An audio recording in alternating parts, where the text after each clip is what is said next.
Assalamualaikum warahmatullahi wabarakatuh. Pamirsa sabakrebar dongeng Sunda Mang Cecep Gora Bacep anu satiasa tuhu manco di payunan HP nak sebang-sebangan di mana bae ayana dina dangat ayeuna urang neraskeun hanca dongeng Jamparing nu ngajak eling bagian ke-13. Ieu iasana Bapak Entang Sumarna. Satu acan di pedar ieu dongengna sakumaha biasa ka pamirsa anu name sumping ka ieu channel tong lali klik tombol subscribe-na, like-na oge tiasa ieu dongeng-dongeng Mang Cecep Gora Bacep di share ka pamirsa anu sanesna. Teras dina masing-masing kolom deskripsi video aya tombol toko Mang Cecep Gora Bacep. Eta tiasa dititenan mudah-mudahan aya produk-produk anu sapagodos. Sumangga supados teu nyang kolong ting kana waktos wilujeng ngadangukeun.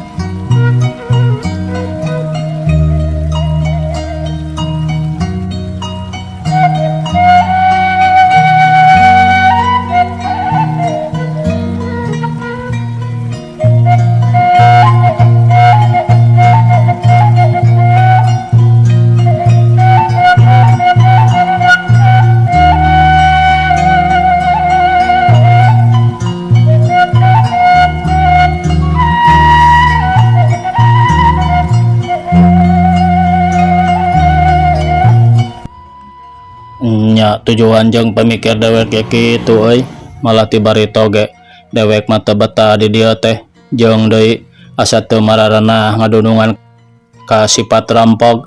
Nya dewek ge kasebut rampog sabab katariku ngadunungan ka rampog buktina kita repi ngan dipikir-pikir asa ku teu marenah teuing hirup teh dahar ngeunah aya lawuk, aya daging, aya sardencis, itu aya ieu aya malah roti oge di dieu mah sirik nangwal poe manggih. Nganu jadi bingung teh lain ku soal teu boga pamajikan keun wae da moal paeh jadi siit lalaki mah sugan teu payu ge ngan eta we ku hirup di huripan ku rejeki menang maling, menang ngarampog jeung ngaguna sita deungeun. Sedang dewek baheula keur budak di papatahan bokolot teh lain kana jalan kieu tapi kana jalan nu bener. Kudu daek tutulung kanu butuh, nalang kanu susah, jeung kudu daek ngaji jeung salat. Kari-kari ayeuna kuring kabawud kana jalan kieu. Jadi kuring teh aya oge handoolna ki debos ngarasa kaduhung pedah manehna aya dina jalan sarakah duka teuing meureun geus turun ilham ka manehna. Atih ngarasa ngagebeg ngadenge omongan ki debos kitu teh dina pikirna muji. Nyaan ieu ki debus jiga nu rek babalik pikir lamun kaya kieu mah ku aing teh kudu dibawa kana bener. Geuning kitu euy, sila aing mah omongan teh bos mangko bareto ngagabungkeun ka komplotan patarpi kari-kari ayeuna gagalandang kitu cing kumaha pikiran teh ki soder nanya bari melong. Kitu ge keur dewek sorangan teuing ari keur sila aing mah ngan pangrasa dewek jalan kikian teh salah euy, nu saperti ku urang dijalankeun sapopoe. Ta ayeuna mah kuring teh rek balik ka lembur ceuk kieu bos tambah neungtrong. Ke heula euy, kapan ilaing teh rek dikawinkeun ka rai nya Atih? Nah moal tulus kitu. Embung sabab lamun kuring kawin ka rai Ibu Atih. Ceu Atih kekeh keneh kuring kudu milu ka komplotan rampog. Tumbal ki debus bari jung nangtung. Atih buru-buru nyaram indit ka ki debus pokna. Debus, nah nya anjeun teh babalik pikir tina jalan kasar rek mali kana jalan nu bener tura diridoan ku Allah.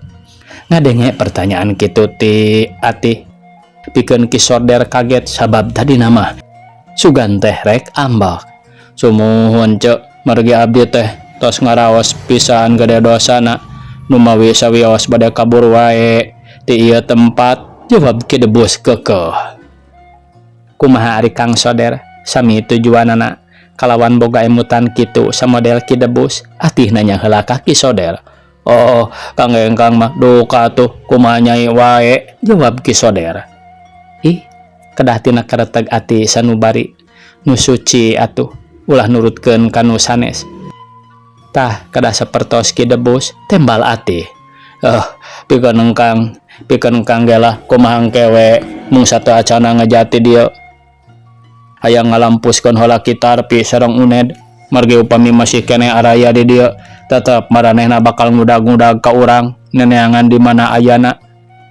Ku kituna supaya hasil pamangsudan engkang ka Nyai Kitarpi jeung Uned teh tetep bada dipaehan, jawab Ki Soder bari pepedeng kreng naker. Oh, kitu sae atuh aya mah duaan gara siap-siap, sabab sanajan kuring sorangan oge tetep tujuan sarua jeung Ki Debus. Embung di paraban ku rezeki menang maling, kabawa doraka mending ge balik ka lembur ngan papadaning kitu. Ulah ngan saukur boga cita-cita hayang ngawin adik kuring atawa kuring sorangan, tapi kudu boga cita-cita nu murni yen sagala pagawean tanpa pamrih. Sok komo ieu mah pagawean suci, sakuduna urang teh tanpa pamrih. Omong atih mimiti mere papatah. Bada diamutan heula Ki Soder ngahulang. Nah, maka di pikiran sagala rupa, da kuring mah geus buleud nah hate oge. Kajeun masih terjadi ditikahkeun ka adi caatih ge, asal diri kuring bener-bener rek balik kana babanaran, sarta teu pisan-pisan kuring mah aya nu dipamrih. Nah make jeung rajeun daek kana jalan bener aya nu diarah, nyaeta supaya menangkeun nu geulis. Jang naon atuh kitu mah sarua keneh jeung munapek eta teh. Ki Debus mah ngadebat ka Ki Soder. Nya dewek ge euy Bos, asa ku jadi jelema nu kasasar, geunah dikekepan ku lobana hakaneun jeung papakean tur bebenangan jahat, cok paribasana nepi ka poho kana bebeneran, nepi ka nongkongan ka pangeran. Batan kieu mah manggawe atuh boatih, sim kuring canda kalembur boatih, sawios abi mah bade nyebat deui ibu wae, da salaresna ulah karana aya nu dipandang upami bade kana jalan lempeng, jalan laras. Sok sumawenten kitu mah make sareng daekna ngajalankeun leres teh pada dibibitaan ku ibu atih nu sakitu ngencelongna. Saupami nu ngajalankeun leres dibibitaan ku widadari, jadi sanes kanten amal hade teh ditujukeun kana bakal menang widadari. Ceuk Ki Soder bari semu dumareda, bakatku tarima kana lampahna.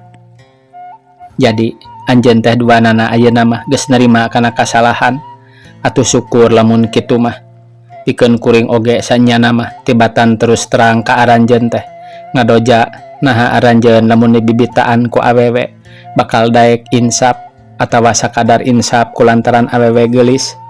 Jadi alhasil ayeuna mah kuring sorangan geus nyaksian ka aranjeun, tur kuring ngadenge ku ceuli sorangan yen aranjeun teh daek insap rek diceun kalakuan nu enggeus-enggeus nu sakira teu bener ku hate nu suci, teu karana pandang buruh atawa karana aya nu dipamrih.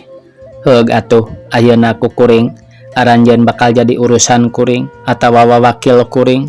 Kumaha kira-kira sanggup jadi wawakil kuring? Atih buru-buru nyarita kitu supaya nu kakara eling ulah kalimpudan deui ku nafsu angkara murekana. Sumuhun Bu, abdi teh ayeuna mah parantos ngartos leres-leres kana soal ieu teh. Rehna teu kedah aya nu dipamrih upami bade kana jalan leres, nanging naon nu ku ibu atih bade diparentahkeun ka abdi duaan teh cobi ngupingkeun. Ki Soder bari neuteup ka atih. Ayeuna kieu aranjeun tetep wae heula di dieu, malah kuring oge moal ingkah balilahan heula rek tetep di dieu, sanajan kuring unggal peuting sare di luar paribasana. Lantaran kuring mah sangeuk lamun kudu sare di jero imah Kitarpi, inggis dipaksa perkosa. Atih bari seuri leutik. Dupi maksudna kumaha Bu? Tanya Ki Debus. Maksudna mah kieu, aranjeun unggal poe kudu neangan pibatureun. Kitu nu dimaksud ku kuring ka aranjeun teh. Milari batur kumaha Bu? Cobi abdi duaan paparin bong bolongan heula. Tong kudu ripuh-ripuh, malah anjeun duaan moal bisa terak. Kudu ku kuring nu mere ismeuna, geura di mana isukan rampog-rampog rek arindit deui. rek arindit deui ngarampog kudu diaplus nu jaga teh ulah ku aranjeun deui. Aranjeun mah jig milu heula ka maranehna datang ka ditu mah rek kumaha wae nah rek api-api milu ngarampog bari api-api pipilueun ngan omat ulah margasa manusana mun bisa mah kana barangna oge urang ulah pipilueun nyokot. Kangge abdi mah pada api-api gering we enjing teh malah gering babarangan gaduaan moal curiga datos jaga kapan. Tembal Ki Debos. Ulah ari kitu mah ngan mimitip wae isuk kuring nu milu ngarah teu katara teuing. Ulah ari kitu mah ngan mimitip wae isuk kuring nu milu ngarah teu katara teuing ngan kuring rek balik deui api-api aya nu tinggaleun atuh ilaing Debos nu gegeringan. Tah kitu mah beres aturan teh mending kitu sabab ngarah teu katara teuing atih oge nya tujuan. Tah pikeun penting ieu urang beres babadamian keur ngalakukeun siasatna mah mangsa bodo aranjeun wae. Pokona urang ngabogaan balad leuwih ti setengahna balad kitarpi pikeun ngaberantas maranehanana tayalian iwalti kudu dikurangan heula balad-baladna lain ku jalan dipaehan nguranganana mah tapi sabisa-bisa ku jalan rapih serta laukna beunang caina herang tembal atih bari neuteup kaduaan. Mudah-mudahan abdi duaan sing hasil. Pokona abdi mah hoyong insapkeun rencangan nu sakinten tiasa insap. Ceuk nu duaan bari ting kalau liat heula meureun tarunduheun dah geus tengah peuting garong-garong mah can rek daratang. Heug atuh gara sarare wae ka ditu. Kuring ge rek lelenyepan heula ongkoh mengpeung kitarpi can balik. Ki Debus jeung Ki Soder gancang meresan maneh sararea dina tempat jagana. Berang ganti ku peting-peting ganti ku berang geus saminggu ti saprak babadamian jeung Ki Debus sarta Ki Soder atih geus bisa ngumpulkeun balad-balad rampog nu arinsap teh kira-kira 20 jelemana atuh tinggal setengahna nu tetela bandal malah nurutkeun pamikir atih nu setengahna deui mah moal bisa diinsapkeun ku jalan lemas atawa ku lantaran katembong kandalna kapercayaan ka kitarpi geus bumen-bumen di leuweung jadi rampog. Dina hiji peuting waktuna deui rampog-rampog ngabring rek balang siar sarta nu satengahna nu geus insap ge marilu lantaran nurutkeun parentah atih yen kudu milu bisi kacuriga teuing atih milih nu ngemitan teh nyaeta duaan-duaan deui wae nu kapetok Ki Debus jeung Soder minangkana mah dua jelema eta nu pangheulana insap. Harita oge keur ngariung tiluan sabab ku atih dihaja di geroan. Debus, Soder, ayeuna waktuna kuring teh rek balik heula ka lembur pikeun ngabejakeun hasil-hasil urang ka Pa Jamal jeung salaki kuring. Jadi ibu teh bade muli heula piraku ibu karasa muli dina sakieu wengina tanya Ki Debus jeung Ki Soder. Pikeun kuring mah moal ngarasa sieun moal ngarasa keeng-keeng acan lumampah tina sakieu tengah peutingna sabab kuring percaya kana diri sorangan yen kuring ngabogaan maksud nu bener. Atuh Bu ku abdi wae dijajabkeun heula sawios di dieu mah tong dianggo emutan da sakadar tugas dina jalan serong malih abdi ti basa ayeuna keneh oge parantos hoyong sajig-jigon indit ka lembur teh tembal Ki Debus bari neuteup. Heug wae syukur ari kana kamelang aranjeun mah kukuring ditarimakeun pisan ngan wae lamun aranjeun indit jeung kuring pasti leuwih dicurigana jeung maksud kuring moal bisa hasil lantaran kieu kuring ti ditu rek mawa pisalakieun kuring teh nu bareto kungsi dihukum ku kitarpi babarengan jeung kuring dina guha. Tah di dieu sayagikeun balad-balad urang nu geus insap teh nu geus pada-pada paamprok paham jeung urang pikeun kuring tangtu pasusubuh ge bisa balik deui ka dieu malah kuring tangtu nu rek jadi hiji panggerak pikeun musuh-musuh supaya maranehna kacau. Tah kitu atih nyaritana bari jeung ngahulang. Ke kumaha kadahna teh Bu abdi paparin bong bolongan tanya Ki Debus. Aranjeun mah sakadar di mana aya nu nyerang marilu perang di tukangan balad kitarpi keun kuring nu ngagerakeunana kieu geura yap ka dieu sing dareukeut ati harewosan kanu duaan. Lah ngartos Bu, mangga atuh sae kitu wae keun abdi nu jadi pokrol pangpayuna mah ki debus meuni keprok nya kitu deui ki saudara bungaheun pisan. Heug atuh urang geus kaitung beres dina babadamian ieu. Ayeuna kuring rek indit. Ngan di mana pas susubuh kuring can datang, balad kitarpi daratang sarta naranyakeun ka kuring bejakeun wae sare di sawung nu deukeut Tangkalwa sarta aya pesenan ti kuring ulah rek digaranggu sumawana diteang ka jero mah. Sabab kuring keur kacida tunduhna kitu we bejakeun nya. Ngarah teu ditareang omong atih mamatahan kanu duaan. Lehos atih indit kundang obor barijeng mumuntang ka pangeran. Urang kocapkeun pamiarsa ayeuna nyaeta Ahmad Kadmina. Berang peuting taya sudana nyeri pikir sumoreang rasa melang kanu anggang anu indit sabulan ka tukang. Nyata nepi ka poe ieu atawa peuting ieu can keneh datang. Ahmad Kadmina bati cerik balilihan ras ingat ka atih malah tempo-tempo aya niat rek disusulan ka gunung lantaran geus nyaho di tempat rampog ngan ku Pajamal dicaram bari dipapatahan di babara supaya ulah ingat teuing kanu keur ngalakonan tata parasa nyieun siasat nu lemas pikeun numpas rampog bari ngahiji jeung rampog. Mama, abdi teh kalintang parantos kumejot asa dina beungeut we ras ku atih. Bilih pendak sareng kumaha onam maklum ka gunung atanapi ka leuweung luang liwung teu ku jalmi-jalmi nu jarahat bilih diroga hala dirweg ku sasatwa nu garalak boh ajag boh macan. Ahmad Kadmina nyarita bari nyalangkrung cipanona saban poe saban peuting ge. Ahmad Kadmina mah puguh geus balik mepeh teu geunah cicing. Kasep anak mama ulah rek seur ka melang kangge nyi atih mah sing percanten ka mama beda tina perawasan mama sanggem pirasat tina hate mama nya atih teh salamet kalawan hasil nu sanes lumayan. Mudah-mudahan we dinten enjing atanapi wengi-wengi ieu si nyai teh ngurunyung balik. Tak aku kituna aden mugi tenang sabar kalayan sing pinuh ngadudua ka tuang rai nunuju milari hiji siasat kangge numpas kitarapi tina kaangkara murkaanana. Laras palih dinya nama mama mung wae tadi nama mios di pasantren duaan sejang ngajalankeun jihad teh sasarengan sareng abdi. Kari-kari ayeuna abdi genah-genah aya di bumi mama genah sareng genah sare genah nada ari atih hiji istri kedah jihad di sosoranganan. Tak ieu nu ku abdi dianggo nyeri perih teh.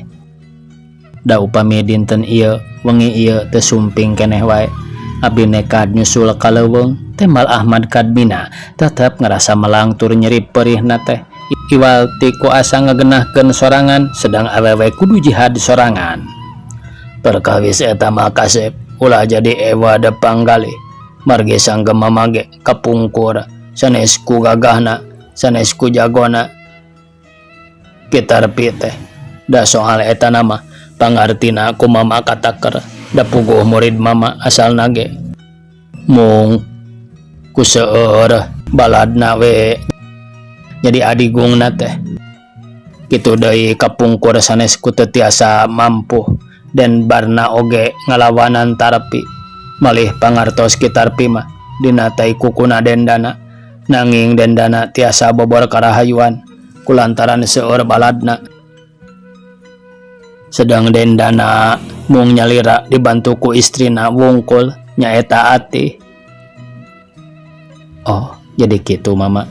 Rupina Atih teh bakal tiasa salamet. Ahmad Kadmina ngarasa kamemelangan. Insya Allah Kasep percanten ka mama, percanten ka Allah, kasalira nyi Atih ku anjeun. Keur kitu aya nu pupuntenan hiji sora awewe. Punten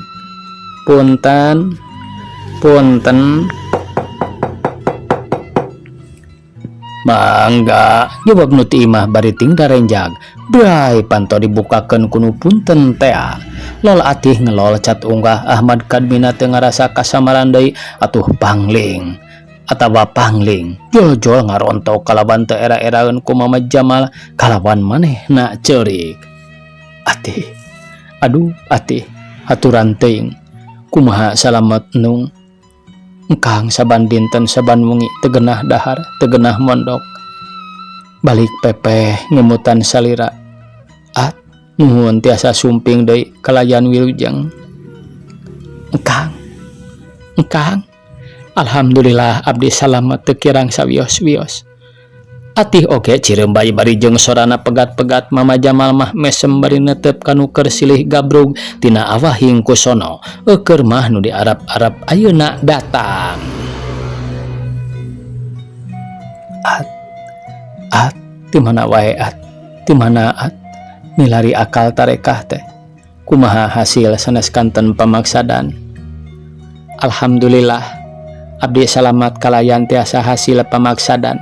Namun engke ku abdi disanggemkeun di payunan Mama Jamal saparantos pada tenang emutan timbal atih bari dumareuda.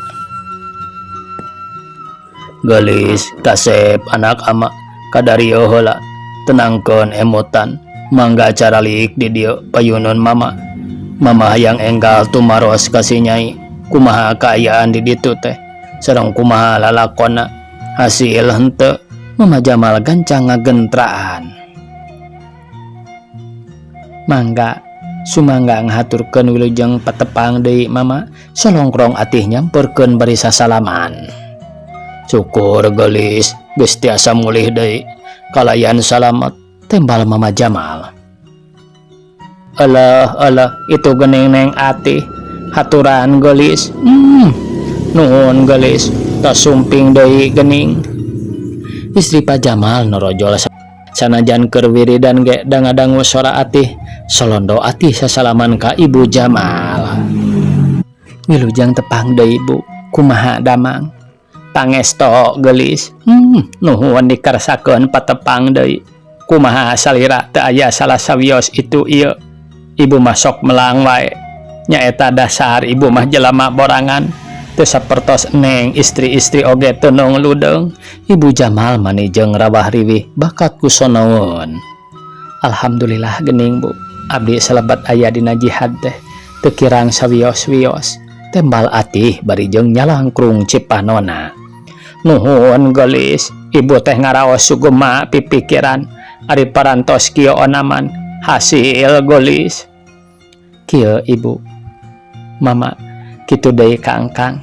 Alhamdulillah sadongkapna ka ditu abdi pendak sareng komplotan kita rapi nya abdi dibarawa ka tempatna samalih dihormat dipangmuncitkeun domba malih salebat abdi di ditu kiwis jamah parantos perlaya tina asal merebutkeun abdi nyaeta kiwis jateh palayeun ka abdi. Kitu deui kapan nu dipikat mah pangpayuna teh kita rapi nya enggalna pasea rongkah dugi ka kiwis ja perlaya ku tangan kita rapi ditumbak. Salajengna abdi tiasa maparinan pangaruh-pangaruh nu matak tembus kana hatena kalayan karawasna ku aranjeuna sabagian ageng mah ngartoseun. Akhirna 20 rampog nu parantos insap jadi patalukan pangaruh abdi malih ayeuna ge ngantos-ngantos parentah ti abdi kangge ngabasmi balad-balad kitarpi nu masih keneh ngimplut ka anjeunna. Kitu katerangan ti abdi kasadayana atih nerangkeun lalakonna. Alhamdulillah tah geuning kasep Aden kitu nu mawi ka Mama sing percanten. Da sanaos Mama oge piraku kedah ngakejeburkeun kanu jadi anak. Omong Pak Jamal bari seuri bunga. Nuhun At hartosna At parantos tiasa meruhkeun jalmi-jalmi nu sarakah angkara murka sanaos nembe sabagian ge eta tos tiasa dianggota naga ku urang kantun ngemutan salajengna wae ayeuna mah At. Oh Mama Ahmad Kadmina mani marah mai ayeuna mah getihan deui dadak-dadak asa lintuh deui. Kangge salajengna ku abdi tos diatur siasat abdi ayeuna kieu engkang sareng mama kinten-kinten tabu 10 siang nyerang ke tempat rampok ku ngahujanan jamparing supados rampok-rampok gerak ngalawanana. Tah nu bakal ngalawanan teh mung saukur 20 siki margi nu 20 deui mah nyaeta nu tos ngomplot ka abdi tangtos balik efek bakal macokan ti tukangeun ka maranehna nya kabalad kita repi ku anjeun. Oh gitu dupi nyai kumaha tos maparin nasihat-nasihat atanapi siasat kabalad-balad urang di dieu di ditu. Kan tenan mama malah tos disetujuan ku sadayana nanging abdi kapaksa kedah wangsul deui ka ditu margi kangge pamancingna sareng kangge ngagerakeunana margi upami abdi teu aya di ditu langkung kacurigaan. Tembal atih bari netep ka Mama Jamal sataret ka Ahmad Kadmina. Ke heula nyai dupi bade angkat deui atuh iraha. Sate acana subuh oge abdi kedah tos aya di ditu tembalna bari netep. Atuh ngadenge kitu boh Mama Jamal boh istrina sumawana Ahmad Kadmina pada ngarenjag bari terus netep ka atih. Nah enggal-enggalan teuing. Nah upami enjing pageto deui moal tiasa Ahmad Kadmina gancang nanya. Teu tiasa Kang margi dina wengi-wengi ieu teh parantos beres babadan tenan meuli siasat-siasat parantos diatur kalayan rapihna mung mudah-mudahan teh ulah dugikeun ka tiasa bocor rahasia. Oh gitu jadi iraha nyai bade mulang deui tabu sabaraha mios ka ditu teh. Mama Jamal nanya waktuna tangtos tabuh 12 wengi sasarengan we sareng mama kitu deui engkang supados ngaratos dugi ka tabuh 10 siang di hiji tegalan nu pinuh ku kaso-kaso sareng batu-batu ageng didinya kangge kantos ngentosan mah dugi ka waktosna nyerang meuli upami diberi ku musuh tiasa nyaling kara dina batu ageng. Jadi atuh kitu oge Kasep Ahmad Kadmina Raden wayahna urang ayeuna mah nu kedah toh patina da si nyai mah tos hasil pamaksadanana mudah-mudahan ku parantos orotna balad kitarpi urang tiasa aya dina kahasilan maksad. Mama Jamal ngareret ka Ahmad Kadmina. Leres mudah-mudahan wae abdi mah sejang ngiringan sadawuhan mama sareng atih. Ta syukur upami kitu atuh ayeuna mah ibuna gara saya gitu angon ieu nyai meureun tada teuing lapareunana mangka ti rizki reus heula barang tuang reus heula barang tuang heula keun da aya keneh waktos jam 12 mah 2 jam deui sumuhun aya keneh waktos mah tembal atih sayogi tuangan mah mangga neng gera barang tuang tuh gera kopi panas kaleresan aya keneh cawu gorengna ieu mangga bari ngantosan sangu haneut ku ibu nuju dihaneutkeun heula saur Ibu Jamal bari sor dahareun diasor-asorkeun. Ayeuna mah bari ngaropi nunggu jam 12 sarta teu boleh ngarobrol. Balebat di belah wetan ngempur lilek emas sinangling. Waktu subuh alam lungguh angin ngahiliwir tirisna kaliwat saking kabantu di pagunungan. Hayam raong kongkorongok ngiringkeun nu keur lumampat. Tilu jalma pairing nanjak ka gunung. Harita geus aya di tegal kaso dina batu lempar tur gede malah aya tilu batu nu waktu baheula turun di gunung ngagolosor ka tegalan. Pak Jamal tuluy ngalieu ke tukang bari netep kanuduaan ka Atih jeung ka Ahmad Kadmina. Golis nyai Atik rumana rupana mama jeung tuang raka mung dugi ka dieu wae. Ku mama diantos di dieu giringkeun ka dieu mudah-mudahan hasil karep urang. Sumuhun mama abdi oge mung nyuhunkeun diantos di dieu wae. Mugi ulah lali tabuh salapan kedah tos ngawitan nangtang para rampok abdi nu ti pengker tangtos moal cicingeun tembal ati bari mencrong ka Mama Jamal. Ke heula arantosan Mama rek salat subuh heula di lebak. Tadi teu kabujang Mama Jamal lewes ka lebak ninggalkeun Atih jeung Ahmad Kadmina nu dariuk dina batu lempar. At engkang haturkeun sanes kanten pidoana kasaliraat mung sing sami-sami wilujeng kitu nuku engkang disuhunkeun kanu kawasa supados urang hasil sadaya kasalametanana. Ahmad Kadmina nya kelengeun atih. Kang, sawadina urang teh aya dina katabahan manah kalihna teh eta dinten enjing teh urang tangtos bakal mayunan senjata-senjata musuh nu kalintang pika ketireunana. Mumawi kitu sae urang silih doakeun ku kawilujengan margi urang teu acan tangtos aya dina kaunggulan da mungguhing jalmi mah sifat jaya sareng sifat apes tembal atih. Jadi urang teh bakal mayunan musuh. Waktosna kabujeng sae pamiarsa sakitu nu tiasa kapihatur. Wassalamualaikum warahmatullahi wabarakatuh.